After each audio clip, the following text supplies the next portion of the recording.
तो American president Donald Trump ने एक नया ऑपरेशन चालू किया था जिसका नाम है ऑपरेशन फ्रीडम, जिसमें वो कह रहा है कि जितनी भी स्ट्रैंडेड शिप्स हैं यहाँ पे स्ट्रेट ऑफ हॉर्मूज में, हम उनको रेस्क्यू करेंगे। अब ये भी क्लियर नहीं है कि वो करेंगे रेस्क्यू या नहीं करेंगे। इसमें मेजर पॉइंट नोट करने का ये है कि अमेरिका में एक एक्ट है जो कहता है कि आप 60 दिन के लिए कोई president without the approval of the Congress, जो कि उनका पार्लियामेंट है, 60 दिन के बिना वो वॉर चला सकता है। तो बहुत सारे लोग शोर मचा रहे थे कि भाई अब May 1 है, एकदम the date to watch out for.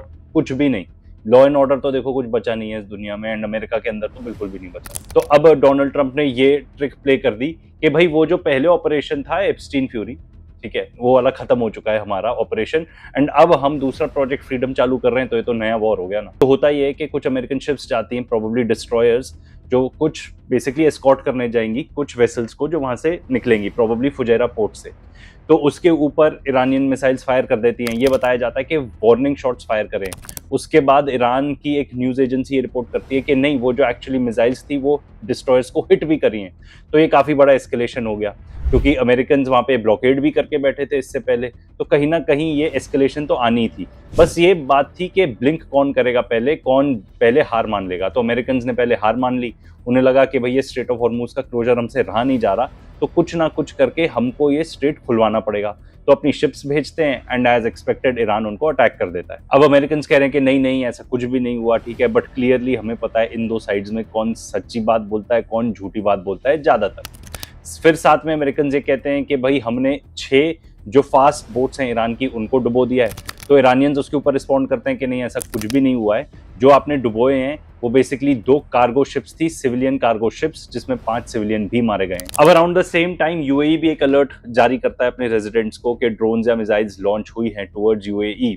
फिर आज जब हम सुबह उठे तो अब हमें ये वाली न्यूज मिल रही है कि जो उनका फुजैरा पोर्ट है वहां से फायर रिपोर्ट हुई है। अब यूएई का तो कहना है कि 15 मिसाइल्स एंड 4 ड्रोन लॉन्च हुए थे from Iran towards Fujairah port. अब ये फुजैरा पोर्ट क्यों क्रिटिकल है? क्योंकि स्ट्रेट ऑफ हॉर्मूज अगर हम देखें तो यही एक पोर्ट है यूएई का जो इसके बाहर है, एंड उनके जितने भी ऑयल रिफाइनरीज हैं वहां से एक इन्होंने पाइपलाइन निकाली हुई है टुवर्ड्स फुजैरा पोर्ट, एंड वहां से एक्सपोर्ट हो सकता है, सपोजिटली हो सकता है। बट वहां पे जितने भी वेसल्स जाते थे उनको टारगेट कर देता था ईरान, तो वहां पे कुछ भी नहीं एक्सपोर्ट हो पा रहा था since the Strait of Hormuz closure, basically जब से वॉर चालू हुआ तब से।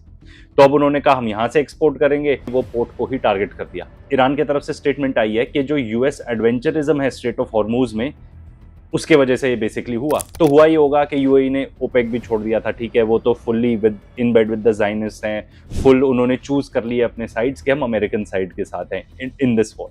तो उन्होंने सोचा होगा कि भाई हम फुजैरा पोर्ट से एक्सपोर्ट कर लेते हैं, वो तो स्ट्रेट ऑफ हॉर्मूज के बाहर है।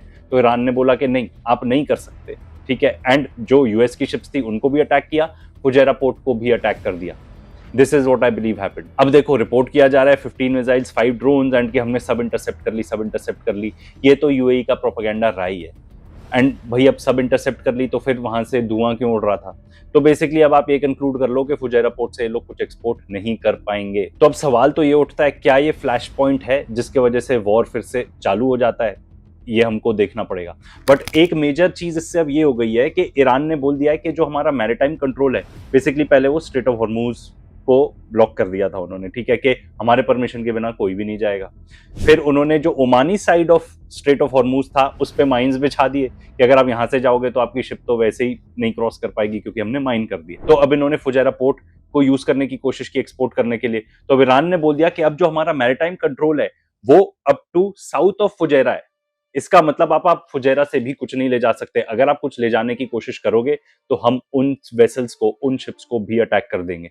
तो ये वॉर बेसिकली फैलता जा रहा है। तो ये जो स्ट्रेट ऑफ हॉर्मूज पर कंट्रोल ईरान ने जमाया हुआ था उसको उन्होंने एक्सपैंड कर दिया है। अब देखो बहुत सारी Indian media including times of India और ये सब रिपोर्ट कर रहे थे कि भाई अब तो यूएई ने ओपेक छोड़ दिया है तो इंडिया की बल्ले बल्ले हो जाएगी, इंडिया को एक्सपोर्ट करने लगेगा वो ऑयल एंड इंडियन रुपीज में एक्सपोर्ट करेगा। वैसे तो मुझे नहीं लगता है कभी होने वाला था, यूएस डॉलर्स में ही करते वो लोग export, because the whole point कि यूएस इसमें ज्यादा इन्वॉल्व है वो इसलिए है क्योंकि उनको यूएस डॉलर को प्रोटेक्ट करना है। अगर स्ट्रेट ऑफ हॉर्मूज ईरान के कंट्रोल में है एंड उस पर वो वहां से एक्सपोर्ट करने लगते हैं, ऑयल अलाउ कर देते हैं बाकियों को भी एक्सपोर्ट करने के लिए, अगर वो ऑयल पेड फॉर है इन चाइनीज वन, तो भाई यूएस का तो पर्पस डिफीट ही हो गया। तो यहाँ पे भी पर्पस डिफीट हो जाएगा अगर इंडियन रुपी में मिलेगा तो, ठीक है। सेकेंडली आप ये जान लो कि उस एरिया का दादा ईरान है, उसके परमिशन के बिना वहां से कोई शिप नहीं निकाल सकते। अब उन्होंने बोल दिया कि ठीक है, स्ट्रेट ऑफ हॉर्मूज ही नहीं, अब ये पूरा इलाका, मतलब इवन साउथ ऑफ फुजैरा हमारे कंट्रोल में। साथ ही साथ इतना ही नहीं, कुछ Iranian experts including professor Marandi ये रिपोर्ट कर रहे हैं कि ग्राउंड इन्वेजन की तैयारी चल रही है from UAE, from Kuwait. Here they're expecting a major attack on Iran, and the United States has gathered forces in the Emirates, in Kuwait, in Bahrain, and then there's Jordan. The Israeli regime is preparing. So we are expecting an imminent assault. देखो Kuwait का क्या हशर हुआ है, हमने इतने सारे videos बनाए, उसमें जाके देख लेना। अगर यूएई से ग्राउंड इन्वेजन होती है तो यूएई क्या क्या हशर बनाएगा ईरान, ये हम इमेजिन भी नहीं कर सकते, क्योंकि ईरान ने जो कहा है वो किया है। एंड अब ईरान ने लेटेस्ट स्टेटमेंट ये रिलीज की है कि भाई अगर यूएई कोई भी इरैशनल एक्शन लेता है तो उसके जितने भी इंटरेस्ट हैं वो सब टारगेट बन जाएंगे। मतलब जितने भी पोर्ट, जितने भी refineries, anything, banks, American universities जो वहां पे हैं जितनी, उसको तो वो बता ही चुका है कि ये भी टारगेट है। तो मामला बहुत ज्यादा खतरनाक हो गया यूएई में। खास तौर पे हमने पिछली बार आपको बताया था कि यूएई एकदम सुसाइडल बन चुका है, क्योंकि वो जिस तरीके से एकदम इजराइल की चमचागिरी कर रहा है। मैं हमेशा ये फ्रेज यूज करता हूँ, they are in bed with the Zionist. वो I believe it to be the truth. तो बेसिकली ईरान ने यूएई को बोल दिया, अगर तुम अपनी हरकतों से बाज नहीं आए, अगर तुमने वही सेम मिस्टेक्स करी जो तुमने 40 डे वॉर के दौरान की, तो हम जितना भी रिस्ट्रेंट है, we will completely abandon it and deal with the nest of the Zionist as it were part of the Zionist regime. तो बेसिकली कह रहे हैं कि भाई हमने अभी तक ना, हम अपने आप को रोके हुए हैं कि भाई तुम सुधर जाओ, पर अब तुम नहीं सुधर रहे हो तो हम तुम्हारा वही हशर करेंगे जो हमने इजराइल के साथ किया है। I don't know what to say. अगर कोई भी आप यूएई में हो तो भाई रिकंसिडर कर लो, कि अगर आप छोड़ सकते हो तो रिकंसिडर कर लो कि भाई आपको यूएई में रहना है, या जब तक चीजें शांत हो जाएं तब तक आप इंडिया वापस आ जाओ, पाकिस्तान चले जाओ, जहां भी जा सकते हो चले जाओ। गोरे तो ऑलरेडी निकल ही चुके हैं मेजरली। अब इससे पहले कि हम